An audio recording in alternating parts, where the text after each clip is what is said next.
Hi guys, welcome back to my channel. तो कल मैंने कोई वीडियो शूट नहीं की थी due to some health reasons, but आज हम वापस रिकर्जन रिलेटेड वीडियो बना रहे हैं। तो ये ऊपर के क्वेश्चंस तो आप लोगों ने ट्राई कर ही लिए होंगे। तो अब आते हैं पैलिंड्रोम पार्टीशनिंग। पैलिंड्रोम पार्टीशनिंग का सबसे पहले कॉन्सेप्ट अंडरस्टैंड करना होगा। तो पैलिंड्रोम पार्टीशनिंग मीन्स अगर आपको कोई भी स्ट्रिंग दी हुई है, this is the input string, इसके इतने पार्टीशंस करो या इसके ऐसे पार्टीशंस करो कि सारे partitions, all partitions are palindromes and जो पैलिंड्रोम्स हैं, जो भी आपके पैलिंड्रोम्स आए हैं, उनका concatenation should be equal to the string. For example a b, तो एक तो सारे स्ट्रिंग्स के इंडिविजुअल कैरेक्टर्स आर पैलिंड्रोम्स, तो वो हो सकता है। तो ए बी तो ऑब्वियसली फर्स्ट हो ही गया, ठीक है।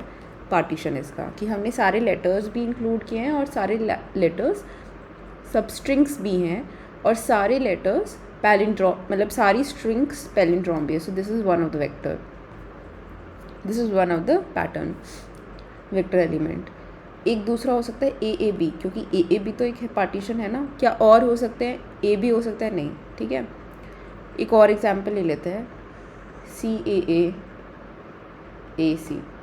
तो पहला हो गया सी ए सी, दूसरा हो गया, दूसरा इसमें होगा ही नहीं, दूसरा यही है एक पार्टीशन सी ए सी, ठीक है। एक यही पार्टीशन है, और नहीं होंगे, बिकॉज अब मैं आपको एक लॉजिक समझाती हूँ। जैसे तनुजा है मेरा नाम, तो क्या ये इसके अंदर कोई पार्टीशंस हो सकते हैं एक्सेप्ट फॉर द फर्स्ट वाला जो कि ऑल कैरेक्टर्स है, जो कि ये तो होगा ही, ये तो सबके होंगे ही।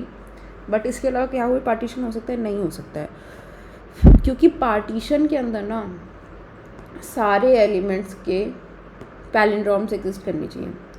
तो सारे, मतलब ये जो टी है, मतलब जो फर्स्ट लेटर है आपकी स्ट्रिंग का, ये भी किसी ना किसी पार्टीशन में इंक्लूड होना चाहिए। तो इसके कितने पैलिंड्रोम्स हैं? टी का तो टी है, और कोई दिख रहा है आपको जो टी से स्टार्ट हो और एंड कहीं भी हो? क्या और कोई दिख रहा है? नहीं दिख रहा ना। तो फॉर एग्जाम्पल एक और लेते हैं, जैसे ये है, तो एक तो जिसमें फर्स्ट एलिमेंट आए, फर्स्ट एलिमेंट से स्टार्ट करता है, तो टी खुद हो गया। एक टी ए हुआ? नहीं हुआ। एक टी ए टी हो गया, ये भी तो पैलिंड्रोम है, ठीक है। क्या इसके अलावा कोई होंगे? नहीं। तो यही दोनों बनेंगे, ठीक है। तो इसके दो ही सीक्वेंसेस बनेंगी। तो आपको क्या करना है कि जो पैलिंड्रोमिक पार्टीशनिंग है उसके अंदर all characters should be part of the partitions, और वो पार्टीशंस कैसे कर रहे हैं ये हम लोगों को फाइंड आउट करना है, ठीक है। तो सबसे इम्पॉर्टेंट इसमें क्या रहेगा? सबसे इम्पॉर्टेंट एक तो चीज़ हमने ये देख लिया कि ये काम रिकर्सिव है, कि अगर हम पहले का कर देंगे ना तो बाकी का वो ले आएगा। For example A B A B A, okay. अगर हमने पहले का कर दिया, सपोज मैंने बोल दिया भाई ए पार्टीशन है, पैलिंड्रोम है, बाकी का तू लेके आ जा, वो ले आएगा। हमने बोल दिया ए एक पार्टीशन है, ए बी ए का तू लेके आ जा, ठीक है। फिर हमने बोल दिया ए बी ए, ये पूरा एक पैलिंड्रोम है, बाकी का तू लेके आ जा, वो एम्प्टी स्ट्रिंग होगी। तो इसको हम ऐसे बोल सकते हैं ये रिकर्सिव काम है, क्योंकि रिपीटेटिव काम है। इसकी सब प्रॉब्लम्स है, लेकिन सब प्रॉब्लम में इसको डिवाइड किया जा सकता है। लेकिन हमें रिकर्जन में सबसे इंपॉर्टेंट क्या होता है कि हम रिकर्सिव कॉल किस पे करेंगे। जैसे सबसेट सम या पहले हमने कॉम्बिनेशन सम किया था, उसके अंदर पहले एलिमेंट के ऊपर डिसीजन लेना है, डिसीजन ऑन पहला फर्स्ट एलिमेंट, और बाकी के ऊपर रिकर्सिव कॉल करनी थी। तो यहाँ पे भी पहले पैलिंड्रोम, फर्स्ट पैलिंड्रोम के ऊपर हमें डिसीजन लेना है, जो पहला पैलिंड्रोम बनेगा, और बाकी के ऊपर रिकर्सिव कॉल होगी, ठीक है। तो पहला पैलिंड्रोम कैसे निकलेगा वो अब देख लेते हैं। तो इसमें एक चीज़ तो हेल्पर फंक्शन तो ऑब्वियसली होगा ही, जिसमें हम ये फाइंड आउट करेंगे इस पैलिंड्रोम वाला, ठीक है। इस पैलिंड्रोम कोई स्ट्रिंग दे दी है एस, और उसको फाइंड आउट करने की पैलिंड्रोम है कि नहीं। तो एक तो स्टार्टिंग हो गई, स्टार्टिंग क्या हो गई, 0 हो गई, और एक एंड हो गया, एंड क्या हो गया, एस डॉट साइज हो गया, ठीक है, -1 while start is less than end, compare करते जाएंगे, if S of start is not equal to S of N तो रिटर्न कर देंगे फॉल्स, एल्स क्या करेंगे, स्टार्ट माइनस प्लस प्लस और एंड माइनस माइनस और रिटर्न कर देंगे ट्रू। तो एक तो ये तरीका हो गया पैलिंड्रोम निकालने का इटरेटिव तरीका, ओ ऑफ एन मतलब size where N is the size of your string. दूसरा तरीका क्या कर सकते हैं कि हम इसको पूरा रिवर्स कर दें, रिवर्स करने के बाद कंपेयर कर ले, बट उसमें एक स्टोरेज स्पेस जाएगी क्योंकि हमें वो रिवर्स स्ट्रिंग को स्टोर भी करना पड़ेगा। आपको जो इम्प्लीमेंट करना है आप वो कर सकते हैं, ठीक है। रिकर्जन में सबसे पहले हेल्पर फंक्शन बनाते हैं क्योंकि हमें पता है कि उसी के बेसिस पे हम उसको मेन से कॉल करेंगे, ठीक है। तो हेल्पर फंक्शन बना लिया हमने। हेल्पर फंक्शन के अंदर सेट पैटर्न है,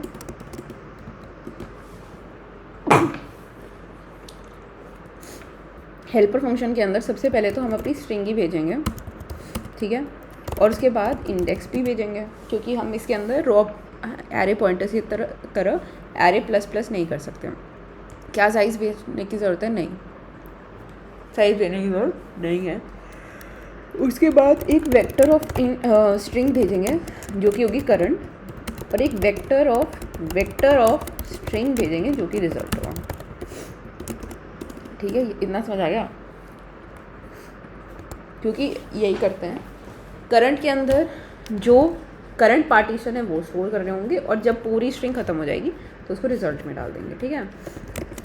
तो अगर इंडेक्स की वैल्यू लास्ट तक पहुंच जाती है इसका मतलब हमने सब पे डिसीजन ले लिया है।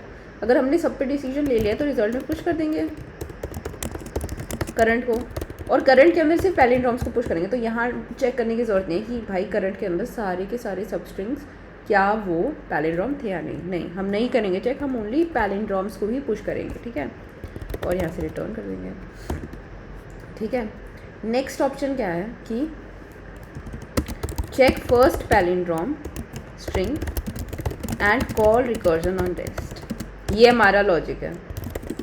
तो पैलिंड्रोम स्ट्रिंग कैसे चेक करेंगे, तो इंडेक्स आपका आई इंडेक्स से स्टार्ट होगा और i is less than s dot size, ठीक है, और आई प्लस प्लस करते जाएंगे।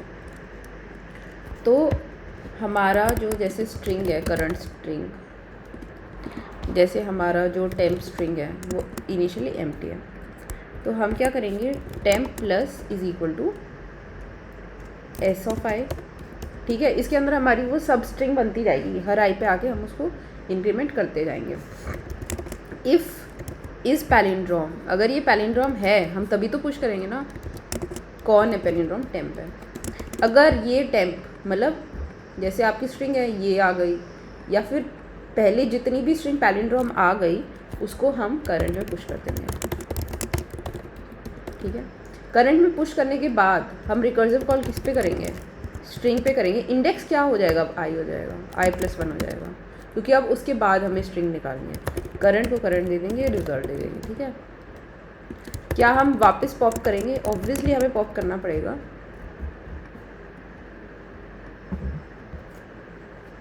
बैक ट्रैकिंग करने के लिए हमें करंट को पुश करने के बाद करंट को पॉप भी करना पड़ेगा बैक ट्रैकिंग करने के लिए, नहीं तो ये करंट फिल होती चली जाएगी। इससे क्या होगा, करंट को पुश करा, करंट को पुश करने के बाद पूरी स्ट्रिंग्स निकालना है, उसको पूरा यहाँ तक जाके उसको रिजल्ट में पॉप कर दिया, वापस वो यही आएगा, उसके बाद उसको पॉप करो, अब नेक्स्ट पैटर्न निकालो, उसको पुश करो, उसको ऊपर करो, ठीक है। और वेक्टर ऑफ यहाँ पे कॉल करेंगे vector of string result, vector of string current, ठीक है। ये हर कॉल के बाद एम्प्टी हो जाएगा वैसे भी करंट पीछे से पॉप कर करके, और हेल्पर ऑफ एस इंडेक्स क्या होगा, 0 होगा ऑब्वियसली, करंट और रिजल्ट, और रिटर्न क्या कर देंगे, रिजल्ट रिटर्न कर देंगे।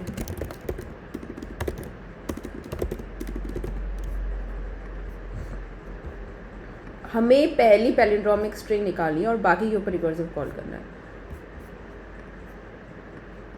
तो I hope this was clear and